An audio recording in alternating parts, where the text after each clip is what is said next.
we're live. All right. Hey, thanks for having us, Shaun. You're welcome. Well, how's your week been going so far?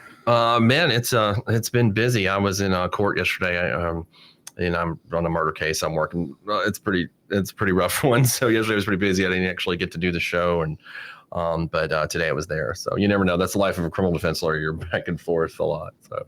Oh, okay. Oh, I didn't know you were a defense attorney. Yeah, You've got some time as a prosecutor too, don't you? Yeah, I was an assistant DA in Hinds County for 10 years, and then I worked at the Attorney General's office and as a special assistant AG, and then in Yazoo County as a prosecutor for about a year. So cool. I did that for a long time, but then I flipped to this side because I wanted to pay my bills better. Yeah, I understand that. I've always heard that like either court appointed and or prosecutors, the pay can be a little hit and miss. It's Mississippi actually pays its assistant DAs pretty well, but obviously when you run your own business, if it does well, you can make more than any government job usually. So I mean, I'm 45 and I'll be 46 on Saturday, and I'm still paying off my student loans. So there's something else, Yeah, I know that's been a problem for a lot of people. Yeah.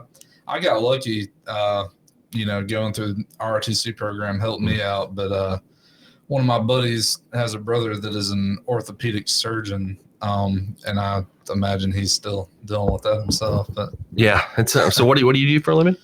Well, I'm a real estate investor. Okay. And I invest in the market.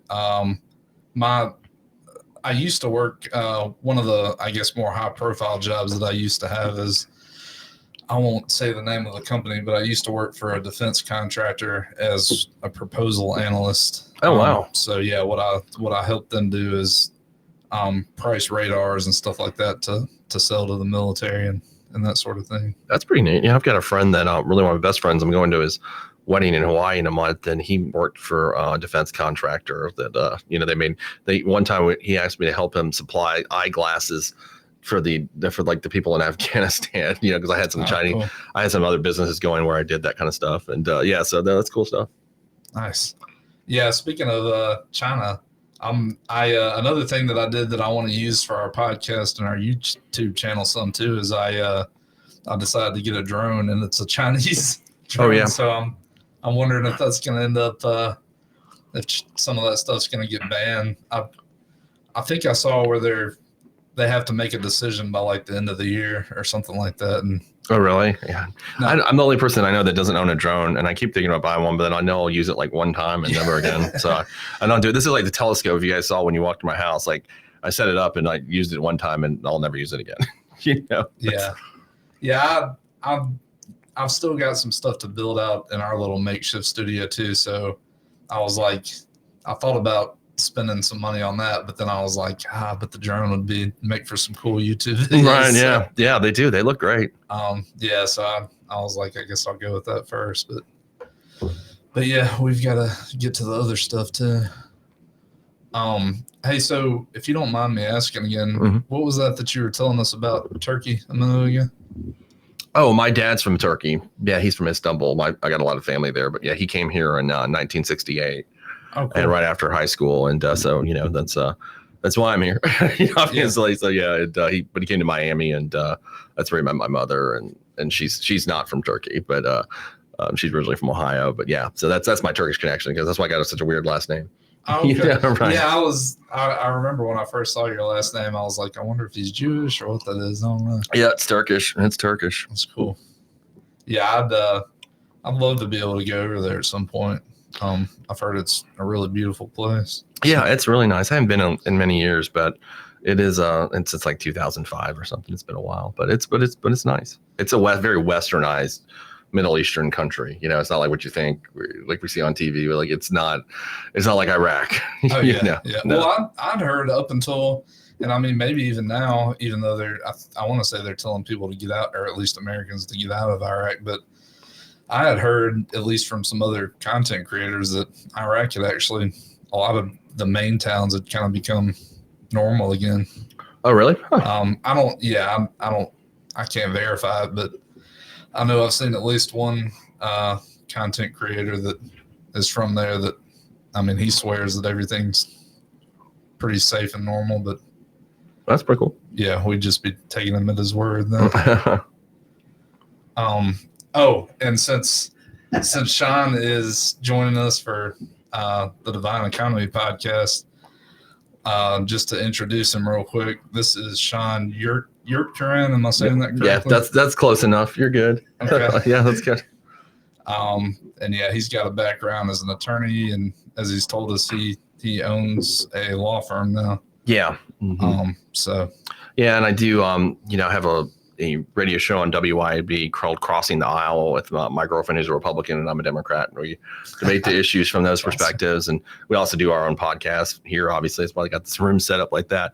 And I was formerly on the Clay Edwards show with him as like 2-time a week co-host for about 2 years. So I've done a lot of radio in the last couple of years and kind of got into this world from that. And I was originally supposed to go on. Clay contacted me to just do legal analysis, once a week, and people would call in and we're supposed to ask like legal questions to me. And I was like, okay, that's cool.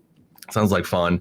And so I showed up doing that. And the first episode, we realized that, we had like good chemistry where we could bullshit with each other pretty good and talk. So we ended up that never took off. We just started talking politics and cultural stuff and local stuff. And that it just became like that. So, yeah. And the legal analyst show never happened, which I was pretty good because I hate giving legal analysis. I mean, not hate it, but I don't like it when like people call and ask things that are out of my area.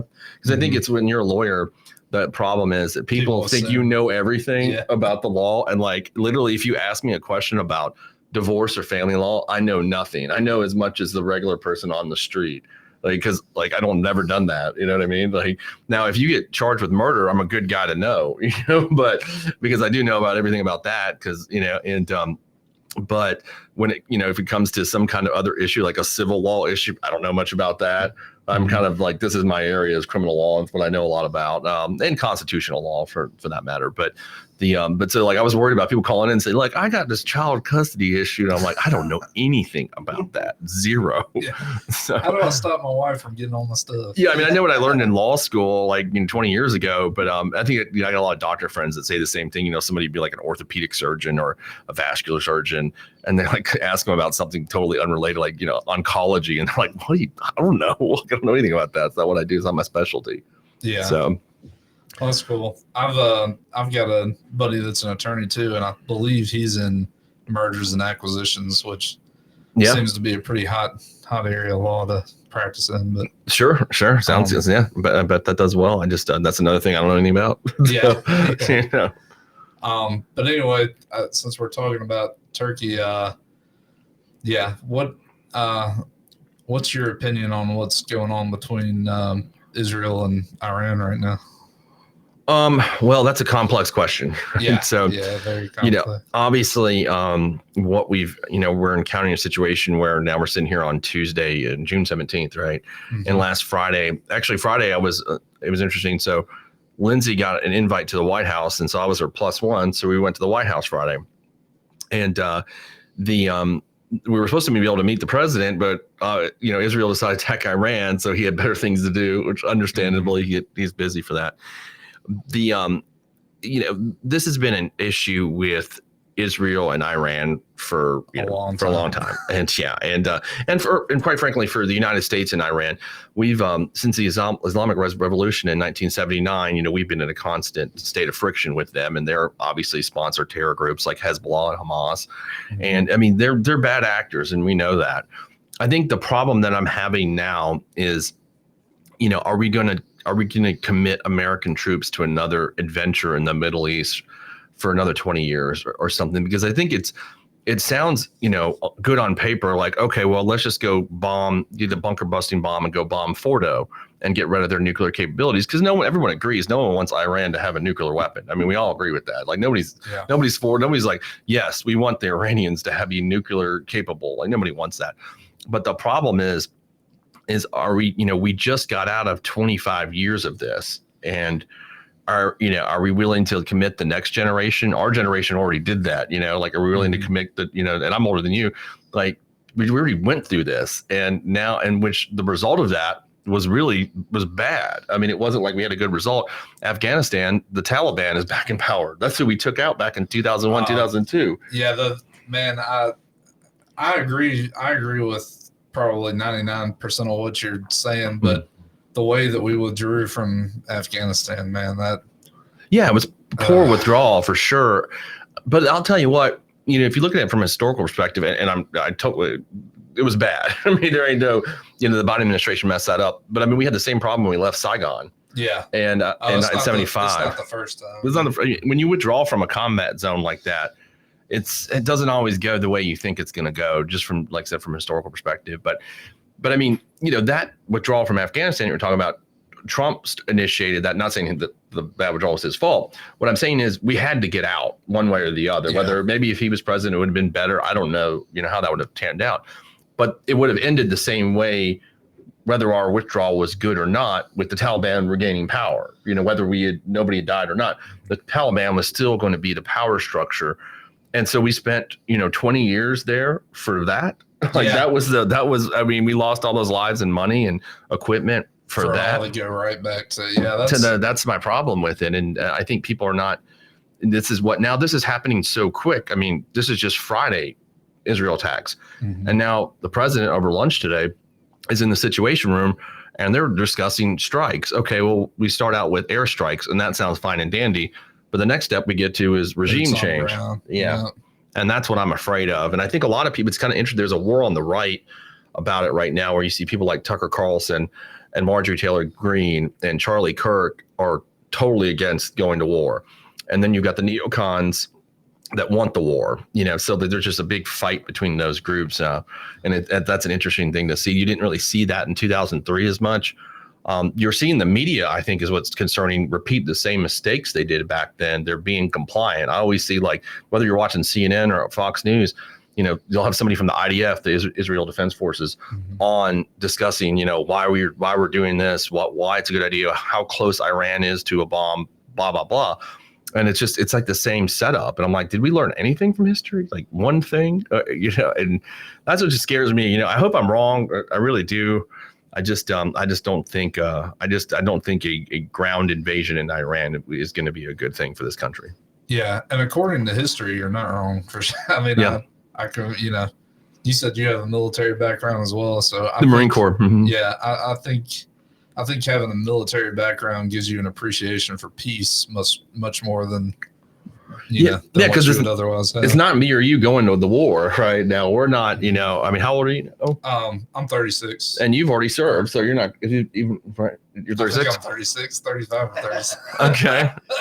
No, I'm 36. I'm just playing. No, I mean, I'm 45, be 46 on Saturday, and I'm not, even if, I mean, I've already served. I think if you've already served, you can't get drafted anyway if there's not a draft, but if there was one. So, I mean, I'm not going to fight this war. You're not going to fight this war, but the younger folks are going to go do this fighting. And I just don't want to see them do what people my age had to go. Luckily, I didn't go to Iraq or Afghanistan. But I have a lot of friends that did, and I just, and what they went through, I just don't want to see the same thing for these young folks. Yeah. I've heard it speculated on other podcasts that the military industrial complex has a little bit to do with it, and that wouldn't surprise me at all. But and we talked about that on the afternoon show today. I was going through the statistics. I mean, if you look at Bell Helicopter, which was a helicopter company in the 1950s and 60s and 70s, they sold 7,000 Hueys, the infamous Huey helicopter I'm sure you've heard of. Oh, yeah. During the Vietnam War, making what would be the equivalent of $15 billion in today's dollars. Well, they couldn't have made that money if we weren't in the jungles of Vietnam using that helicopter. Yeah. So, and of course, Eisenhower gave us the warning at the end of his presidency in January of 1960, saying, beware of the military industrial complex. And there's a reason he thought that. I mean, he was a former general, a Supreme Allied Commander, because he was wary of the defense industry and the money that you can make from it. So that is a concern for sure. But there's a lot of those folks, because, I mean, they want a war. War is good for them. Yeah, the problem with a corporation is it's just, it's typically a really big business. And so their ultimate goal is going to be, which, I mean, I don't hate profit, don't get me wrong, but their ultimate goal is going to be to make as much as possible in the shortest time frame possible. Yeah. So I guess they're always going to be proponents of war, which is not a good thing because they're often very large and very powerful. So. Yeah, no, it's not. It's a dangerous path we're on. And I just, hope everybody keeps vigilant and pays attention to what's going on, the news, read on your own, because we obviously can't trust everything that's reported. And just I hope there's a dissenting voices that the president's listening to. That's what I'm praying for right now, because we're at a really scary point. Oh yeah, really, really scary point that this could turn bad quickly. So. Yeah, I try to be as optimistic as I can be, but right now I feel like we're closer than we've ever been to World War III. Yeah, that's honestly how I feel. It is, and well, I mean, there's a way that game's out. The Russians are getting most of their drones for the Ukraine war from Iran.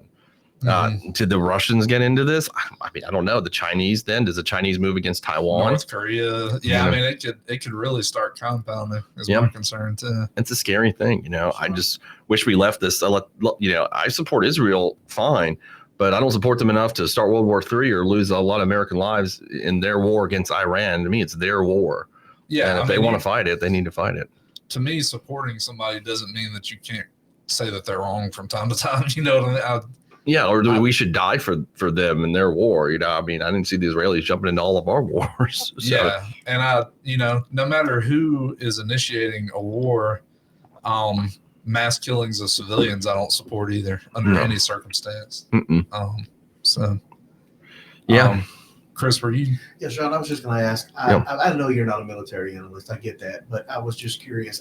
One of the things that has surprised me throughout this whole ordeal is, and it may just be that I'm naive about things that are happening. However, Russia and Iran both throughout these military operations have looked extremely weak to me. What is your take on that?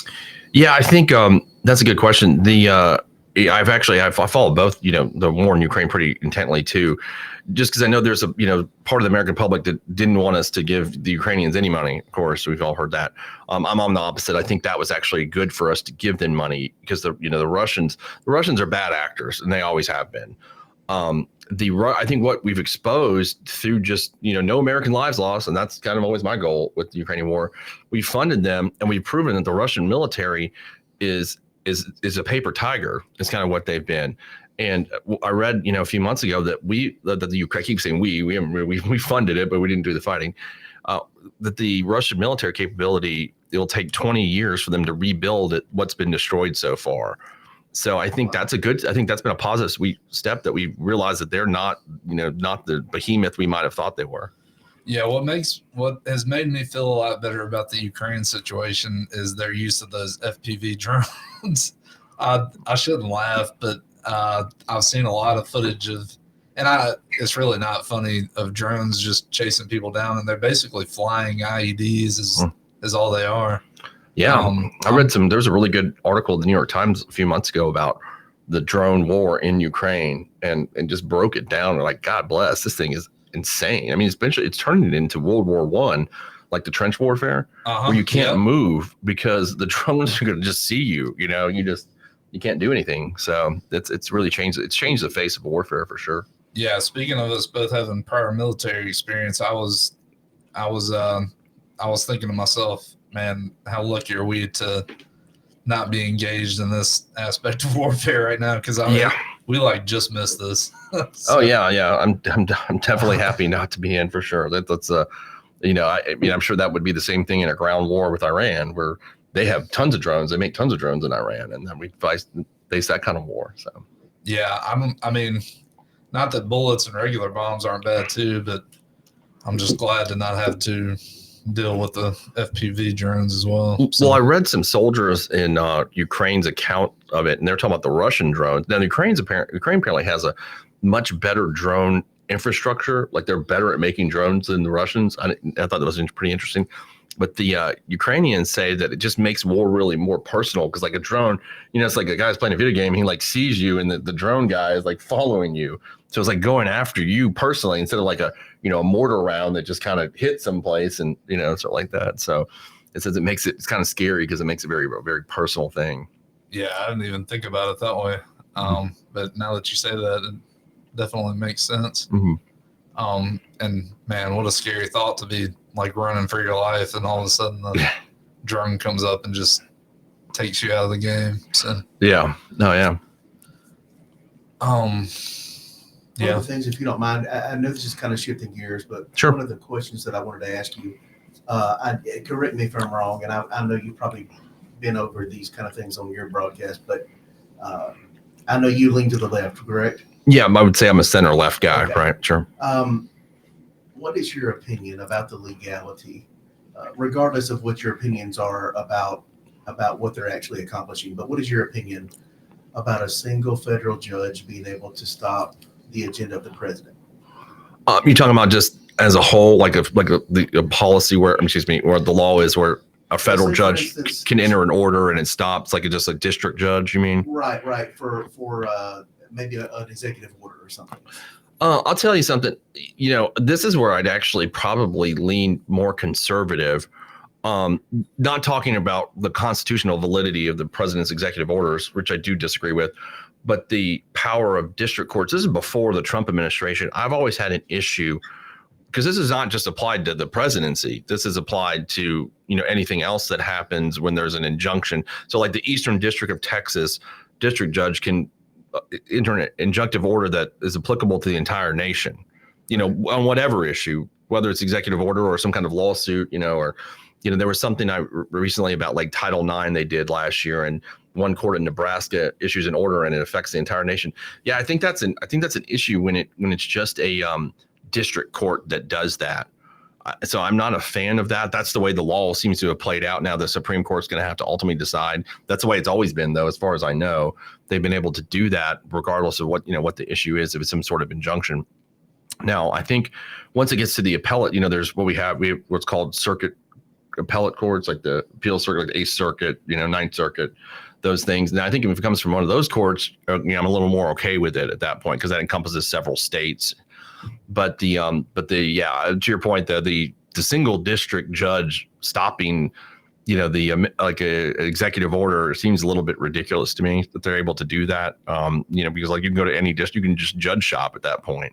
I think it needs to go to a little higher level. I think the judge could rule on it, but allow the procedure, rule against it is what I'm saying, but not put an injunction on it, and then you could appeal that to an appellate court, and they can do it. Would be a better way to do it, but that's up to the Supreme Court, I guess, ultimately decide what they're going to do with that.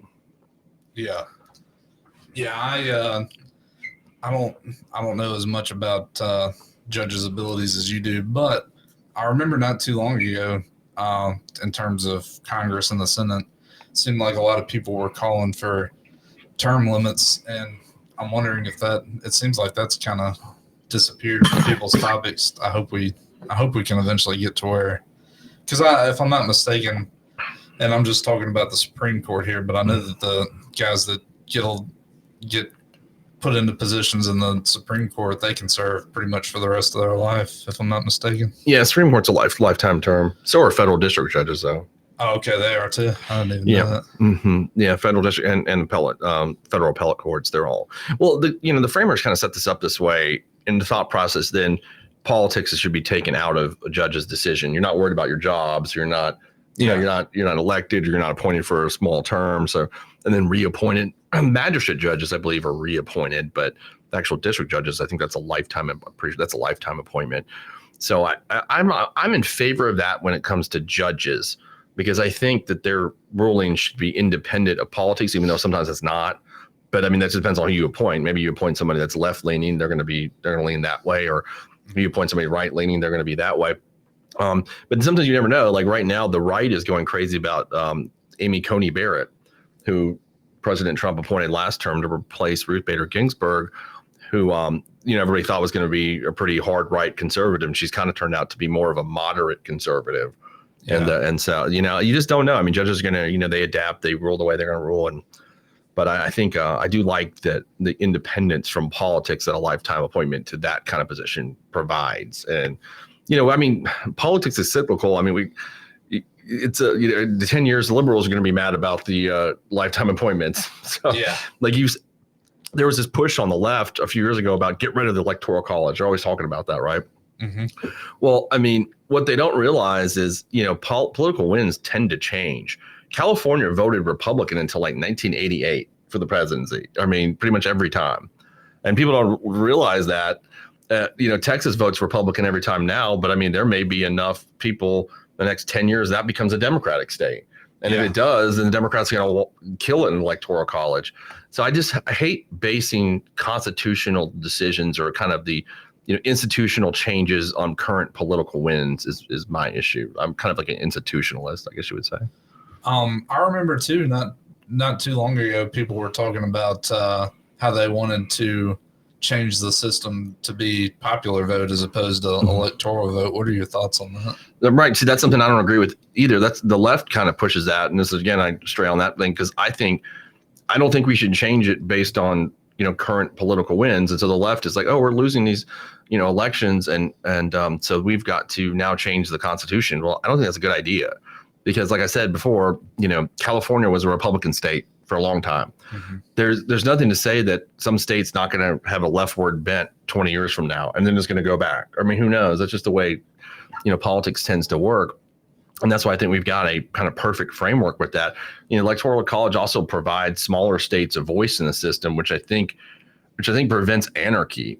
Where I think if Los Angeles and New York are going to elect the president, well, then everybody else is going to be pretty pissed off about that. And it's going to cause we already see the conflict we have now in this country where everything's so divided. I can't imagine if New York and Los Angeles decided who the president was going to be and how mad everybody was okay, we'll just freaking, rebel and leave. That's what, so I think it's a good framework. It gives everybody a voice, in the process and makes certain states. I mean, obviously certain states count more than others, but at least that there is some kind of voice in it other than we only have to go campaign in the most populated areas and that's it. That's all we got to do. I tend to myself to be pretty appreciative of the Constitution. Or, I mean, I feel like it was set up pretty well. I mean, obviously we've had to make amendments here and there, but speaking of the Electoral College though, maybe this is a dumb question, but I don't know the answer to it. Do you know how it is that they decide exactly how many electoral votes a certain area gets or a certain state gets? I think it's based on the number of Congress people you have. I think that's right. I think Mississippi's 4 electoral votes? Probably something like that. I know it's a small number. Yeah, it's based on how many Congress people you've got. I believe that's right. Mm-hmm. Okay. Yeah, I believe that's correct. Yeah, that's probably right. But yeah, speaking of Texas, I think it was this most recent election we had. I noticed that for a little while, right up until the end, Texas was pretty much blue. Because you got Austin, and I'm sure Austin and Dallas are both probably blue cities, right? Blue. Houston, Dallas, Austin, yeah. So. I mean, well, that's the Democrats. They're always like, oh, when Texas is going to be blue, and it never is. It never, it never goes that way. Now, eventually, it may. I think it probably will. Probably not for another decade or so. But I think it's probably headed in that direction, at least because there's so many people from California that have moved into Texas because it costs so much to live in California, and kind of just infiltrated the state. So I assume that eventually one day it's going to, and then you'll hear, I swear to God, you're going to hear this. You'll hear people on the left be like, oh God, we need to keep the Electoral College. And then people on the right would be like, we need to get rid of that. That's not fair. That's totally not fair. Let's get rid of it. I mean, that's exactly that's why I don't like changing things on political wins because it's going to be reversed. And they're going to be and you're going to hear that. Just the, Biden was talking about, I think they were talking about doing kind of the FDR plan, which is packing the court or adding more members of the Supreme Court because they don't like right now that the court's got a conservative majority.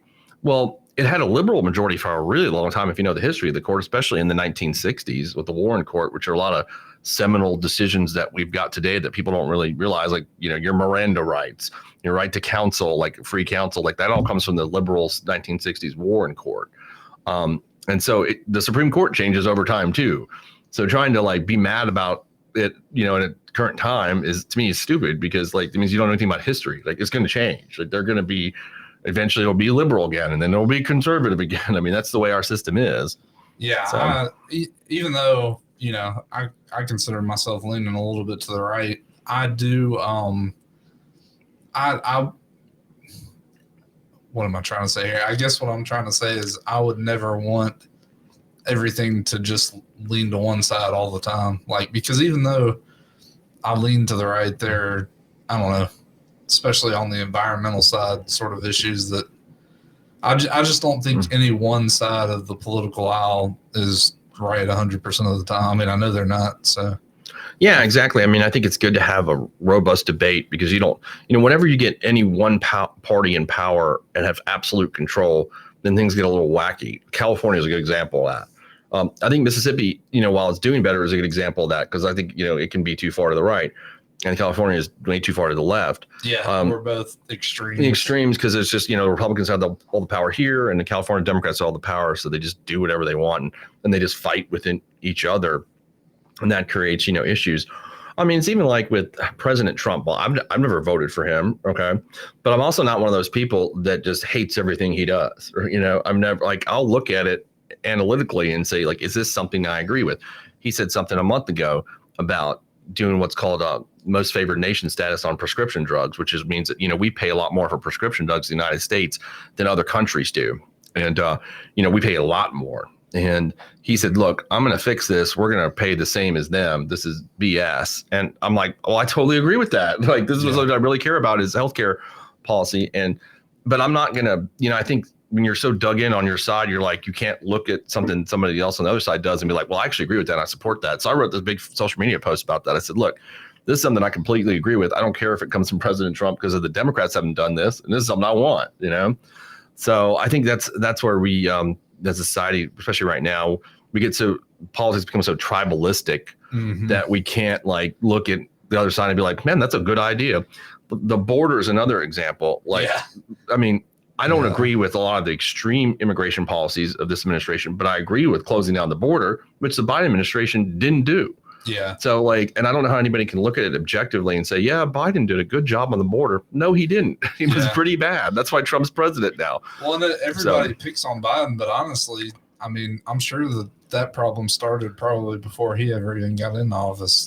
Immigration has been a problem that nobody's known what to do about it for, I would imagine, decades now. Yeah. I mean, Reagan gave amnesty to everybody. I mean, so, it's just all over the place. But I don't know. I just kind of come to the point where my political life where I realize everybody's full of shit, and so I must not dug in on anybody anymore. I could probably vote for a Republican and be fine with it, or because I think the Democrats have time are lying to me too. So now you asked me that 20 years ago, I'd have been like, no, we're so virtuous. Yeah, that's not true. That's not true at all. Well, I mean, I'm shifting gears again, and I apologize. Yeah. But shifting gears again, what is your opinion on continuously, because our podcast is geared toward economy. Mm-hmm. What is your opinion on continuously raising the debt ceiling? That's a good one. Well, I mean, I think the issue with raising debt ceiling too is that's doing it on stuff that we've already spent the money on. I'm correct about that, right? When we have to raise the debt ceiling because it's probably I mean, so I think in that regard we need to pay our debts. So then I do agree with it, but I think the issue really is why are we spending more money that when our ceiling is supposed to be at this number, but we're overspending every time, and then we have to raise it? I think that's more the issue to me.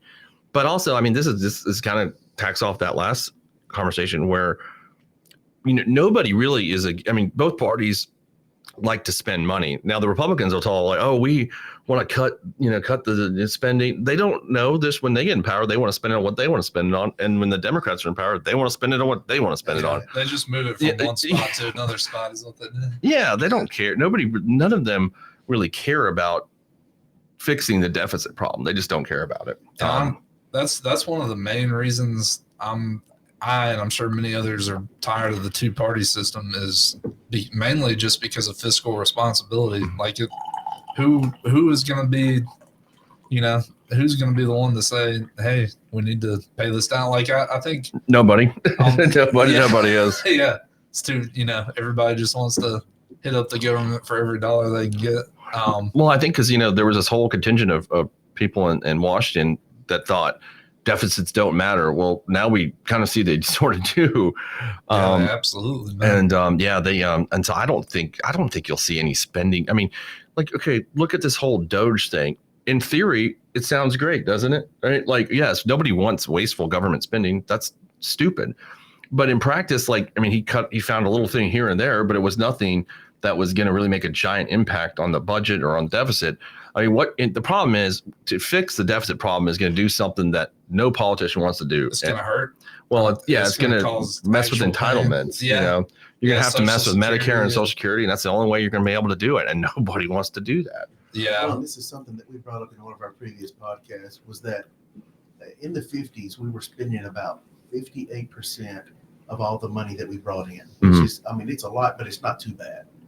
In the 80s, that rose to 80-something%. We're currently spending 123% of the money that we bring in every year. We're spending a quarter over what we bring in every year.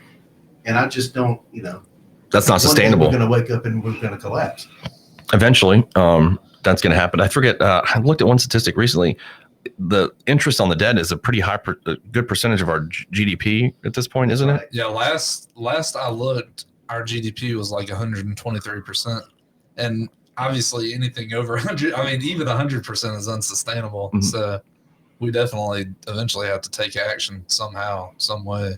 But nobody's got the political will to do that. It seems on either side, because they don't want to. I mean, you just saw when they're talking about cutting some Medicaid, like people just start freaking out. Like, no, what? And they want to keep their jobs, so they'll kick the can down the road until the whole house of cards fall. My dad was a stockbroker for many years for Merrill Lynch, and he's kind of like an amateur economist.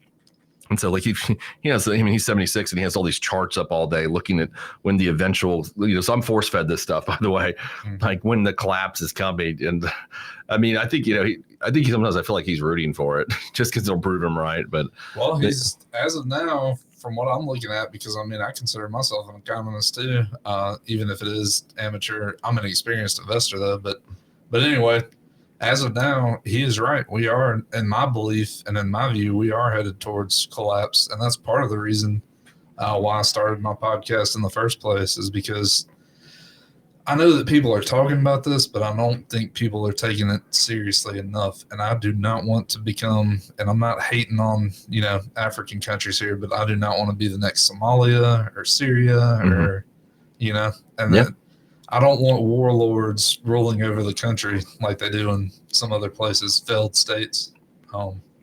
And so that's a real concern that we have, that people just don't seem to be taken seriously enough. Yeah, I mean, I think, one of the big reasons, I think people don't really understand it, right? I mean, they don't really understand. It's a complex issue that they don't get. Most people think, well, I need my Social Security check and I want to go home, that are above the age of 65 or 62, whichever way they take it. But it's all about my benefits, Yeah, they don't care. I mean, they just, and the politicians, again, don't care because they want to make their constituents happy and they want to keep their little job. So they're not going to do anything about it. And, but that begs, the deficit and everything begs a bigger issue in this country, I think, too. And something my dad always says is that we become this consumer obsessed country where we spend. So if you look at statistics, you never hear how people say they're like, why don't we like we were in the 50s, where, one person went to work and, we had 2 cars and a home and went to vacation. But the problem is they're not looking at data. And if you look at the data, we make way more money now than we did in the 50s, like on an individual, on a family basis. The country is far more rich now than it was, 70 years ago. But we don't look at it that way because it's perception beats reality, because they're not looking at actual statistics or data on it. And it's a problem is that we want so much more. So we're not satisfied. We're like this house that we're in right now. My house is built in 1920. It's got 2 bedrooms, 2 baths. It's 1,700 square foot. I researched the history of the house. The guy that lived here in the 1940s, he was a shoe salesman with his wife and 4 daughters. Now there was a 3rd bedroom over there, and that's kind of like a den. So he lived with 4 girls and his wife, so 6 people in this house. And that's the way people lived. Like, they were used to it. Now the average house is like 2,800 square feet. That's the average house now. And people have, they have $70,000 cars, and they have like a boat, or everyone is essentially living outside their means. Overextended. Yeah, they're overextended. Like, they weren't that way back in the 50s. People made do with a lot less, and we don't tend to do that. And social media obviously has exacerbated that problem exponentially. Oh yeah. Too, because you gotta show off. Yeah, people are saying like, oh my God, Sally's going to Rome, and and I mean and they go. I mean, yeah, I can't tell you how many girlfriends I've had to like get depressed because they'll scroll social media and see so-and-so is doing something else. And okay, well, it's time to max out the credit card then, I think that's what happens. I think the term that we use in Mississippi is keeping up with the Joneses. Yeah. Yeah, absolutely. Say here, so. Yeah, absolutely. That's what people do. And so like, that's why everybody's unhappy now. And they're looking at the 50s like, oh, everybody got to do everything in the 50s. Not if you were black or or a woman. Like, it wasn't so wonderful. I mean, and everybody's house was not, I mean, you can go around this neighborhood. These were houses that people lived in then. Like, they're not that big. They're not, it wasn't that super fancy. It wasn't like Reunion or all those kind of things that we've got now. Yeah, so, my granddad, and I'm so lucky to have had the grandparents that I've had, but my granddad on my mom's side, I believe, was born in 1912. So he, he used to have an old school pickup truck, no AC, bench seat. They had a garden outside and chickens, and so I want to say, rarely bought food, and when they did, they just probably went to whatever store until Walmart came around, and now most of us go out to eat just about every meal. So yeah, I mean, all these things start adding up because businesses, of course, are gonna have to make a profit because they're gonna have overhead. So yeah, and a lot of these older folks from other generations had a lot more do-it-yourself knowledge than I think we have now. Yeah, and like I said, I think that they were, able to. They were. I don't know. I mean, wasn't there then, and I'm sure that there was a lot of problems, just like there are now, just different ones. Oh yeah. But they certainly dealt with a lot less than what we have. They weren't able to order something on Amazon right now and it'd be here at 9:00 tonight. They just weren't able to do those kinds of things, and I think we glorify that past like it's something that we don't have, but we actually have more. We're just not satisfied with it, and that's a sad thing. But that's just a human thing, and the state of our society. And I think it reflects in our politics too, where people are really angry. I've never seen, like I said, I'll be 46 on Saturday, and I've never seen a time where people are so angry at each other. Yeah, and I don't understand that. Like, so I was telling my girlfriend Lindsay, who I do the show with. When I was 21 in 2000, I was working on my senior in college. I was working on Al Gore's campaign, and I mean, yeah, we disagreed with the Republicans, right? But I didn't hate them, like it wasn't. I mean, there was, in the 90s, there was a little hate about, the Republicans hated Bill Clinton, right? And there was all that scandal with Monica Lewinsky and those kinds of things. But like it wasn't this I don't felt like it was this vitriol. Now it's like, if you're on the other side, you're my enemy. And I've made we've made politics into our new religion that it wasn't. That's the way I'm trying to say. Like, politics has become religion where 25 years ago, it wasn't people's religion. Like, you didn't go to the bar and hang out and people were constantly talking about this. Like, it was, I mean, very, like, so, I remember when I was in my early 20s, I was always kind of a political geek, obviously, but I wasn't sitting there with my friends just debating politics. We were talking about young people things then. Now it's like, it is the topic of everything revolves around, especially now in the Trump era. It's like, do you like Trump or you don't like Trump? And Trump, and we've like segregated ourselves from everybody. And this was funny about me and my girlfriend's show, because she's on the right, on the left, and like, people are like, two people with different political opinions are actually dating, like, that's crazy. I'm like, well, it's really not crazy. It shouldn't be like, it didn't used to be. One of my best friends growing up was, I'd say hard to the left. And I always felt like we got along pretty well. I mean, we'd certainly have our times where we disagreed, but I mean, we were buddies all the same. So, yeah. And that's what I was, on when I got on Clay's show. He's obviously hard right. And people are like, how those two going to get along? And we become best friends, and we talk every day. But I mean, nobody lets himself do that anymore, because they're thinking, well, that guy is, he's a radical right winger. I can't be friends with him, or whatever. And it's just the stupidest shit I've ever seen that we've allowed ourselves. And I think it goes into, the reason I brought this up is because it goes in, we're talking about deficits and the difference between the 50s and now. I think it's because people are legitimately like unhappy. And so like, this is like become our new God, this politics thing. Like, I know I'm right about this. At least I've got something, because my whole life is a disaster other than this, but I'm right. I'm right about, immigration or whatever, war with Iran, and the other guy across the street, he's an idiot, and I hate him and he's trying to destroy my life. And it's so dumb. Like, I don't know where it's leading us, but it's not a good place. I think social media has exacerbated the problem too. And created even more anger.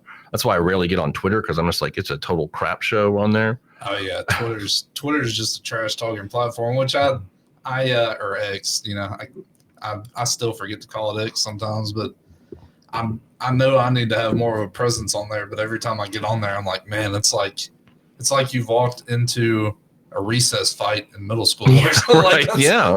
That's what it feels like to me. It's pointless. That's why, I do a lot of my political discussions on Facebook, but I never argue with anybody. Like, I'm just like, I'll put a topic and people argue, yell at me, but I'm not attacking anybody, because like, either we're gonna have a normal debate that's respectful, or, because I read this book. I'm sure y'all probably read it years. It's the one, How to Win Friends and Influence People. You ever heard of that book? It's a famous book. Yeah, I haven't read it. Yeah, you read it? Yes. Yeah, and Abraham Lincoln had this saying that, when you criticize someone, like, even it's like constructive, people will talk about constructive criticism, which really doesn't exist. Like, what they do is they don't take it as constructive. They look at something wrong with you and they criticize you back. Right. So like, it never gets anywhere by doing that. And so when you see somebody who's got like say somebody writes something pro-Trump on Facebook, and then somebody on the left gets in there like, well, you're a Nazi. Well, that guy's not, the pro-Trump guy's not like, oh, you're right. I am a Nazi, Mr. Guy on the left. And vice versa, if somebody on the left does, and then, Trump guy says, oh, you're a communist. Like, the guy on the left is not like, oh, you're right, I'm a communist. What they're thinking is like, you're an a-hole, and I don't like you now. And that's what they're thinking. And how do I attack you? Mm-hmm. And instead of saying, hey, look, man, here's why I differ, but I respect your opinion, and saying like that, having like a mutual respect on an issue that reasonable minds can differ on. We don't do that. We just immediately go for like the jugular and just call somebody an idiot or a Nazi or a communist or whatever, and that's a really big problem. Yeah, no, I feel like people definitely need to go back to, I don't know, teaching their families that you can have differences of opinion and still get along. I mean, none of the vast majority of the issues that we're having right now are no reason for provocation of violence, or but it seems like more and more it turns into that. Well, I think you were asking me before we started about the Minnesota shooting. That's a good example of that. Now, obviously the guy's crazy, the shooter, but I mean, that's, we've got some, that's a political violent murder and shooting, just like the attack on President Trump. I mean, same thing. So we've gotten so angry about our politics that we're actually trying to kill each other over it. Yeah. I mean, I always thought that was something third world countries did. When did we, I know we've killed presidents before, obviously, mm-hmm. Tell that to President Kennedy or President McKinley, right?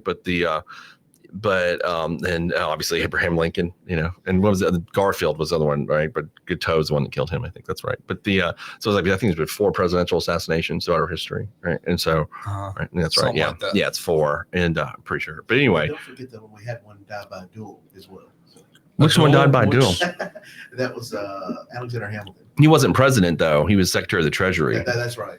Yeah, Alexander Burr. I mean, actually, Aaron Burr was vice president, though. But was he? Yeah, he was vice president when he was in the duel. I think he was. Was it like they took 10 paces and fired each other? Oh yeah. Oh yeah. Which actually, by the way, crazy. I think dueling's a good thing. I've said this on the radio many times, because I think people feel so comfortable like talking crap to you on Facebook or wherever, and stuff they say behind a keyboard that they would never say to your face. And they do that when they call into my show too. They like say mean things, and I'm like, if I challenge you to, because when people do that, man, I always challenge them to a fight. I'm like, dude, here's my address. You can come over. And you're gonna talk like that? Like I said, bro, I was in the Marines. I ain't gonna tolerate that shit. Like you ain't gonna talk to me like that. Like I don't talk to you like that. So like the people, of course, every time that person backs down because they don't want an actual fight, they just want to like talk behind a keyboard. So I think we actually instituted, I'm like pro dueling. I've talked about this so many times, because if we had dueling, people would shut their mouth. Oh yeah. They'd be like, no, I'm not going to say that because I'm going to get challenged to a duel. And I don't want that. Yeah. So. It would definitely show you who's about that life and who's not. Right. Exactly. Sure. But yeah, I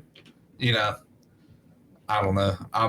I guess it's for the best that we don't have it today, but And I'm not trying to delve deep into religion on this episode, but I think Chris and I have had this talk. Hopefully I don't get us in trouble for saying this, but I think Chris and I agree on the view that, the difference between killing and murder is it just or not? Would you say that's right, Chris? Oh, absolutely. So I don't know if you would, the legality of bringing a duel back. Yeah, no, you can't. We're not going to do that. I mean, I'm obviously kidding, but honestly, the effect would be a quiet, lower the temperature. If you thought you're going to get shot, you might. Yeah, I don't think it would ever come back. But as far as like morality goes, if two people agree on a fight to the death, it might not even be murder. I mean, it might just be a justified killing. Yeah, I don't think hopefully God's not going to get mad at you on that. And I know I said that like you guys talk biblical stuff. I'm still religious. I don't like organized religion because I understand because I've been burned on that. A lot of people, and I'm not going to try to push you back into Christianity. But, I'm still a Christian. I'm still very much, my beliefs are pretty strong. It's just I've been to churches, locally. Very hypocritical. That's like I'm not going to name the name, but the last run was around, I think for me around 2021, and it just became it was a business, Oh yeah. And yes, the hypocrisy in it is just unbelievable. And I just finally got to the point where, and I really tried because I was part of a lot of different church groups and stuff like that. But I just realized that there's a lot of grifters in organized religion, like lots of grifters. And that really disturbed me to the point I was like, okay, I can't. I said, this is turning me off to God, and I don't want that to happen. Like these guys are really, like they're pushing me to the point where like, man, is this all just a scam? The way that, and so then now I'm a lot happier where I don't go to church and I don't deal with any of that. And I still pray every day, and I think that's where I'm at right now. So yeah, no, I don't disagree with you because that's another, and hopefully I don't catch a bunch of crap for this, but that's another reason why I started this podcast too, is because I feel like the church is not where it should be. And I'm not talking about any one church. I'm talking about, just followers of Jesus Christ in general. I think we can and need to do a much better job of living out what we believe. Yeah, and that's unfortunate, right? Like, I tell Lindsay all the time because sometimes she'll accuse me like, well, I mean, you sound terrible. I'm like, look, if it was just about Jesus and the things he said, I'm all in, right? Yeah, like that's fantastic. The stuff. I mean, that's not changed my belief in Jesus Christ one bit. Because I think the stuff he said is stuff that they don't believe really. They just, like I think, you know what I mean? Like if they actually did, they wouldn't do the stuff they did at these churches. Turn the other cheek. How many of us do that? Right. I mean, to the poor, Yeah. I mean, or just, the way a lot of these, I went to one church where, I don't know your views one way or the other in this. We're like, well, we're just, not going to like, they wanted me to sign something that, I didn't agree with homosexuality or whatever. Right. Anyway, but my point is like, I always thought, I was like, Jesus would be the last person to make me sign something like that. You know what I mean? Like, I just don't see that. Like you're making these like, so, but I said, would you want me to sign something that also says I don't agree with adultery? That's what I told him back. I mean, I said, well, what do you mean though? I said, well, why are you calling out one sin when there's a lot of them? Should I just like check mark every one of these things? And I feel like a lot of times like evangelical churches or, churches in the South specifically will focus on like a one sin. And I'm not saying homosexuality is not a sin. I'm just saying, why are you picking this out when there's a lot of other ones that are bad, right? Homosexuality is, if I'm not mistaken, the most picked on sin. It feels like it is anyway. It does. And like, I've had a lot of discussions with friends of mine that are religious about this, and one of my friends who's very religious, he said the reason is because it seems foreign to most people, because they're not homosexual. So, but I think when you talk about like something like adultery, which is super common, right? Mm-hmm. That is far more destructive to me than a guy like marrying a dude. You know what I mean? Because you ruin somebody's family, their children. It tears up those people's kinds of lives, but they don't ever talk about that. They're like, oh, it's the gays.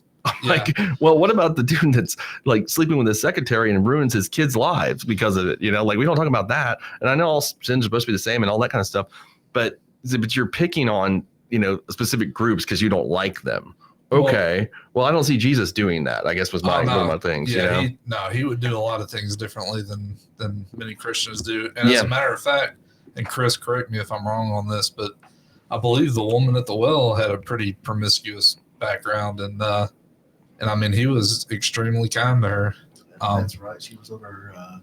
She had 5 husbands, and the one, as Jesus described it, the one she was living with now, she wasn't even married to. So. Yeah. So and then I mean, that's why he's the perfect man, right? I mean, that's what we would say. It's just I had a really good conversation with Lindsay the other night about. She was like, "Why is one of your beliefs that Jesus is so strong?" I said, first of all, the historical Jesus, and y'all know what I'm talking about, right? There's not a single historian that says Jesus did not exist, right? He is proven to be a real person that existed and did a lot of the things that are listed in the Bible, right? So that he was crucified, and he was and so all that stuff's actually the historical fact. There's no dispute that any of those things happened. Obviously, the only thing that's matter of faith is his ascension to heaven and all that stuff, right? And as being the Son of God. But the fact that he was here and did those things, like, you can't refute any of those things happened, I agree. So because so that's that's one thing about it. And I also say this, and you guys tell me if you agree with me or not. The concepts that Jesus came up with are not human concepts in my mind. No, they just take the Sermon on the Mount. Right. I would love to have been able to see the crowds gathering for that, because I imagine most of what Jesus was telling them from the Sermon on the Mount they had never heard before. That's what I mean. Because never heard anything like that. Well, just the concept of forgiveness, right? Like, human nature is revenge. I mean, it's my nature. Yeah, I'm not going to lie about it. I mean, I have to fight with that constantly. Eye for an eye is what everybody wants. Yep. What human could come up with turn the other cheek? None. I can tell you, nobody. That is one of the hardest things to do. And also, when you play it out, you realize in the long term that it's the best thing to do. Even though at the time you don't realize it. My dad always said the only person that you hurt when you hate is yourself, because half the people don't know about it and the other half don't care. Mm-hmm. And that's kind of like what Jesus, I think believed and said, but I don't think that's a human concept. So that's always what kind of got me bought in to my faith, because I'm like, no human being could have ever come up with this, because this is not, at least in my life experience. But it's unfortunate that the churches have not been able to, to be able to show that to people. And, what they have shown is, like I said, the hypocrisy and divisions and stuff. Yeah. I mean, one of the churches I was going to was involved in that TANF scandal. And, I just, what scandal? That whole like welfare fund stuff, I got you. And then the pastor there, when I was done, tried to shake us down for money. And because he was going on to become a mission somewhere, I won't say where, because it'll probably disclose who this is. And I was just like, this is just, man, okay. I feel like I'm in a car lot. Like, no thanks. That's right. Yeah. There are, don't get me wrong. I'm perfectly happy to criticize churches. There are some good ones, but there are obviously a lot of bad ones. Yeah. And the one that everybody likes to point to and make fun of are the mega churches. Sure. But yeah, another thing about Jesus was, back in his day, he had a whole lot of criticism and negative things to say to the Pharisees, who were the religious leaders of the time. So I think those of us that, are involved in some degree of religious leadership, we tend to, just take things for granted. Like, sometimes we think that, we're right when sometimes we're wrong. We're human just like everybody else, so we make mistakes. But weren't the money changers the only people he actually condemned? I think that's right, isn't it? Well, you guys probably know better than I do. I thought that was. Yeah, I know he flipped tables in the temple because people were, I don't know. Chris, do you know what I'm? Yeah, he did, but most of his harsh criticism were against the religious leaders. Okay. And when you start making a difference and swaying opinion, just like in our political culture today, that's what gets you killed. So when you start making a difference, and this is one of the things that Kevin and I talked about just the other day, is that most of the ideas that Jesus presented were 180 degrees different than what the world and the religious leaders of the day would teach you. Who teaches you to love your enemies and pray for them and do good for them. Nobody did that but Jesus. Right. And, if you are a follower, you do what he said. That's what you do. And I know it goes against human nature. I know it goes against what you've probably been raised to do your whole life, but that's what being a Christian is.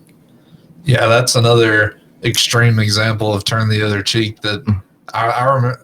I don't remember exactly the first time that I saw that scripture, but I remember reading that scripture and thinking, like, pray for my enemies. Like, why in the world would I want my enemies to be victorious? Yeah, right. It's like, right. what is this? But yeah, the more you look at the life of Jesus, the more you realize that he just wanted people to stop being terrible to each, ultimately. I mean, that's not all he wanted, don't get me wrong, but he made the point that the most important part of the law is that you love God and love people. And yeah, sometimes we tend to forget that that's the most important thing of all. Shaun, picking up on some of the things we've been talking about here, about your opinion about things, what are some of the things, if you don't mind, that drew you to trial law, and what made you want to focus on this area? Okay, that's actually a very easy answer. So we moved here in 1993. My dad actually, he was a stockbroker, but if the crash of '87, if anybody knows anything about that, was pretty bad.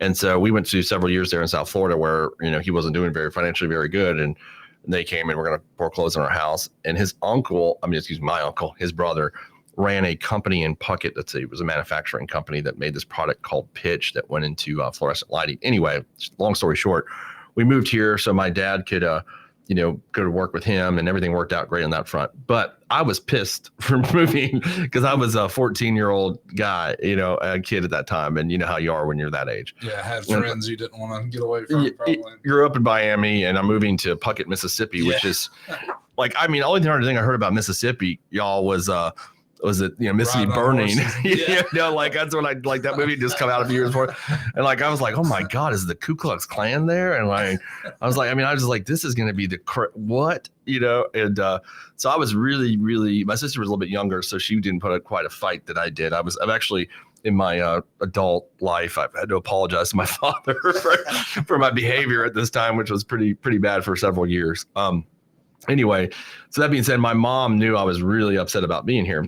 And she, around that time, there was a trial going on in Jackson, and it was about the murder of Medgar Evers. Y'all know about that, Byron Dale Beckwith.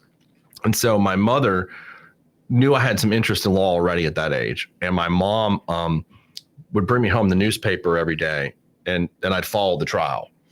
And I got so obsessed with it. And then she'd even brought me to the courthouse, to see some of it. And that trial specifically, you got obsessed with the Medgar Evers? Yeah, because it was going on the year I moved here. So then, I said I wanted to be a prosecutor. And fast forward to 2008, that was in 1994. I ended up working at the Hinds County DA's office where that, happened. That's the office that prosecuted that.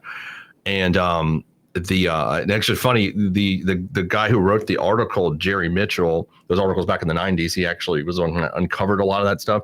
He and I became friends recently, last couple of years, and I told him that story, how those articles he wrote inspired me to become a trial lawyer and do that. So, and I'm working at the same place where they prosecuted Byron Dale Beckwith, and then just kind of took off from there, and my love for that. So yeah, that's how that started. My mom bringing me home articles about a civil rights murder. So, and to be honest, I probably should know more about that case, but can you give us a little brief summary on what exactly happened in that case? Yeah, Medgar Evers was worked for the NAACP as a field secretary, and he was a very outspoken black civil rights leader in the early 1960s. Byron Dale Beckwith was a self-avowed racist, or whatever, and who lived in, I think he lived in Greenwood is what it was, and Evers was becoming pretty popular and well known for his speeches and things like that. So there were a lot of people that wanted to kill him, and Beckwith actually did it in June of 1963. So he kills Evers. They eventually catch him, and he goes to trial here in Hinds County in Jackson courthouse. He's tried twice, and there were 2 hung juries. So back in the early 60s.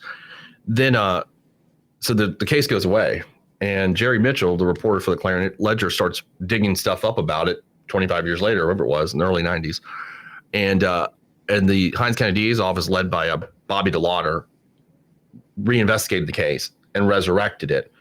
And all those years later, they put Beckwith on trial as an old man at that point, and convicted him. So it was like, it was basically like a cold case from the civil rights era that they resurrected in the 90s and tried, and he was convicted 30 years later. Wow.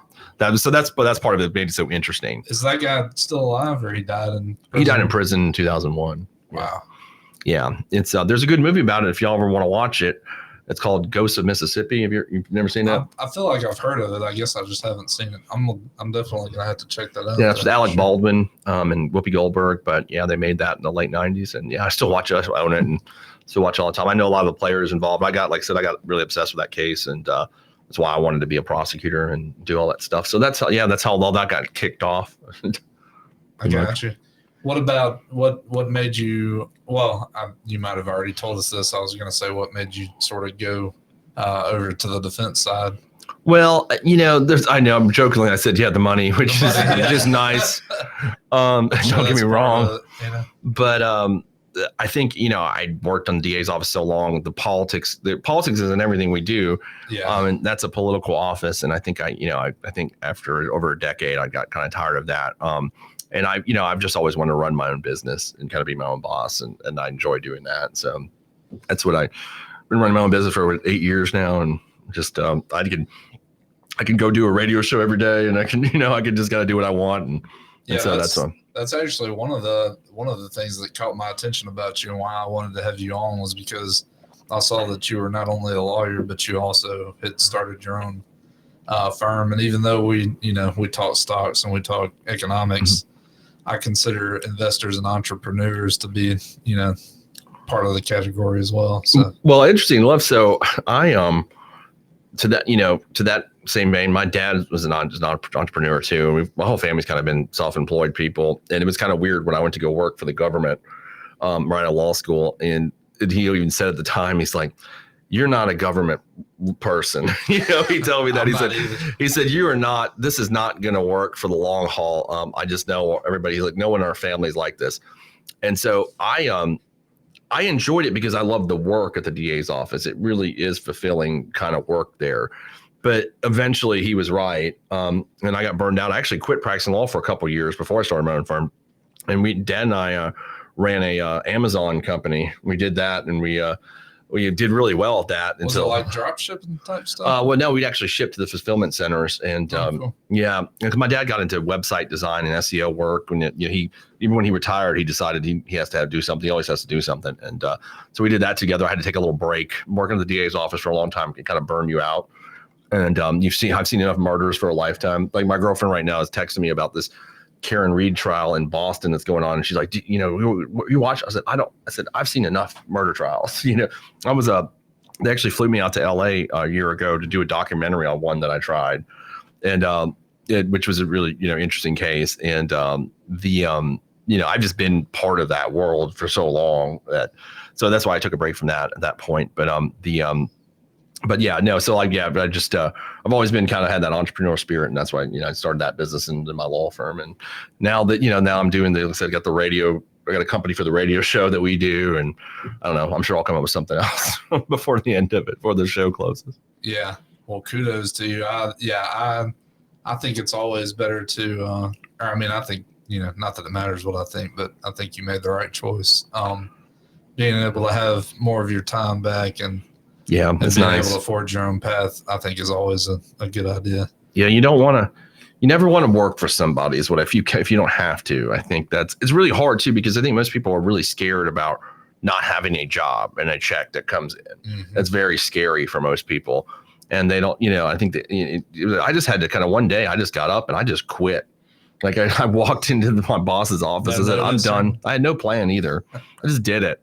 I said I had money saved. I was like, I'll come up with something. And my dad was like, are you, he wanted me to eventually quit, but we wanted me to have a plan. Yeah. And I didn't have one. I just was done. It was just too much of it. And so I always call that though, like you got to jump off the truck. And that's the only way it works, like for you to be an entrepreneur and do what you want to do. And I don't regret it now. Years later, he's always like, God, I'm glad you made that decision. I was like, you tried to talk me out of it at the time. Like you were like, telling me I was an idiot. And then now he's like, man, this was really a really good idea. You're, he was, and he is. He's a very good father. And he just was concerned, that I was giving up my steady job at that point with no clear objective. And I don't know. I've always luckily been the kind of person that figures things out as I go. So thank God it worked out though. So. Yeah. I mean, society convinces everybody that is the only way to go. Mm-hmm. Go get a degree, go get a job. Otherwise you're not going to amount to anything. And that is just not true. Yeah. It's not true. And I think thankfully between podcasts and just everybody nowadays just about having the ability to broadcast different opinions and different voices out there, I think more and more people are starting to realize that you have more options than just traditional 9-to-5 stuff. Right. So. Yeah, I think Clay's kind of got this entrepreneur segment he does on Mondays after his show, which I think is a good idea. Like get into talking about that. I know there's a lot of podcasts that do that, of course, but it's because I think people just don't realize, like they're just institutionalized. Like that's exactly what it is. Yeah, I've got to work for somebody. And I think it's good to work for somebody starting out. So that I don't want to do this, like this is not the way I want to go. But, I think people could use the advice to know that like you can make it. Now, some people, I've got some friends of mine that need to work for somebody, Yeah. Like one of my best friends, I love him to death, and he tries to start his own business, and he goes back, and I always tell him, I was like, look, man, I love you, but you're not the kind of guy that can run your own business because you're just scattered. Like you need someone to tell you to be at work at 8, there's people like that. So for them, I think it's good. But if you're not like that, then obviously it's not so good. Yeah. To me, I mean, you have to, just like society needs multiple organizations to function, businesses need, not everybody can be a boss. You need regular employees and managers. Yeah. So that's I mean, one of the reasons that a lot of our people have been led astray by our universities and some of those academia minds and I think Mike Rowe really was instrumental in bringing that out, is that we have a lot of trades that we have a lack of people for, and you can actually make a really good living in a trade, and Sure. You brought that out as well. Absolutely. You definitely can. I've got another good friend who's a plumber, probably makes more money than I do. Yeah, you definitely can do that. I'm sure he's pulling in the bank. He is. He doesn't believe me. He's over here a lot with this old house. Yeah. So, HVAC guys, plumbing guys. Mm-hmm. I mean, there's all those guys have plenty of business from my understanding. That's one of the things I tried to tell my son. Electricians was that if you're the guy that can fix a problem, you can make money. You can. Yeah. Absolutely. Well, if you look at all the all the wealthiest people in the country, all of them figured out a solution to a problem, and that's what really blew up their wealth more so than anything else. Pretty much. Bezos and Amazon, kind of like what we were talking about earlier. Nothing's ever good enough for us, so we wanted products faster, and that's right. And and so that's the example of that. Then you have Apple with technology, and all those guys. No matter how you feel about them, you can hate them, but they figured it out though. Sure. They solved the problem. You got to give them credit for that at least. For sure. On the did we talk much about the assassination that happened here recently? I really don't know it. Which one are you talking about? Was it in Minnesota? Or Yeah, we briefly touched on that. I got Not you. very long, but we did. Yeah, I don't. I've only seen bits and pieces of it in the news. And honestly, I was on vacation when it happened, so I didn't get to see a lot of it.